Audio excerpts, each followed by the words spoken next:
அழுவுறதா சிரிக்கிறதானே தெரியல. இவ்வளவுதான் நம்ம படிச்சு உலக அறிவுன்னு நினைச்சாலும் ஒருத்தன் சப்பையா ஆன்லைன்ல ஒரு வாட்ஸ்அப் மெசேஜ்ல 15,000 ரூபாய் என்கிட்ட இருந்து ஆட்டையை போட்டாங்க. கதையை சொல்றேன் கேளுங்க.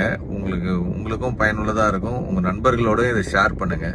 கோயம்புத்தூர்ல இருந்து எனக்கு தெரிஞ்ச ஒரு பெரிய ஹோட்டல் தொழிலதிபர் அவரு வாட்ஸ்அப்ல இருந்து எனக்கு ஒரு மெசேஜ் வருது, ஐ நீட் அ ஹெல்ப் அப்படின்னு. நான் வண்டி ஓட்டிட்டு இருந்தேன். அவர்கிட்ட இருந்து ஒரு மெசேஜ் ரொம்ப ரேரா வரும். அவர்கிட்ட இப்படி ஒரு மெசேஜா? நான் உடனே சார் என்ன சொல்லுங்க அப்படின்னு, ஒரு 15,000 ரூபாய் எனக்கு உடனே அனுப்பு அப்படின்னு ஒரு அடுத்த மெசேஜ். நான் ஓகே சார் நம்பரு அப்படின்ற ஒரு நம்பர் ஒன்று அனுப்பியிருந்தாரு. அந்த நம்பரை நான் செக் கூட பண்ணல.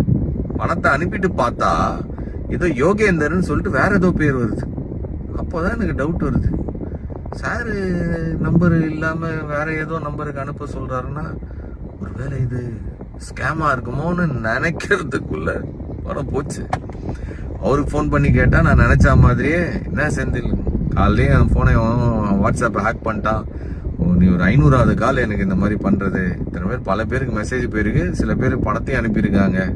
நான் ஏற்கனவே சைபர் கிரைம்ல கம்ப்ளைண்ட் பண்ணியிருக்கிறேன். 15,000 ரூபாய் எவனோ ஒருத்தன் குறுகுல பூந்து ஆட்டையை போட்டு போயிட்டானே.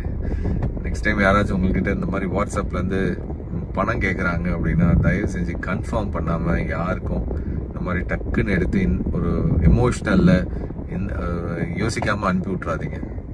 சுட சுட சுட்டுன்னு வந்துருக்கிறேன். இது சுட்ட கதை இல்லை, உண்மையிலேயே பட்ட கதை.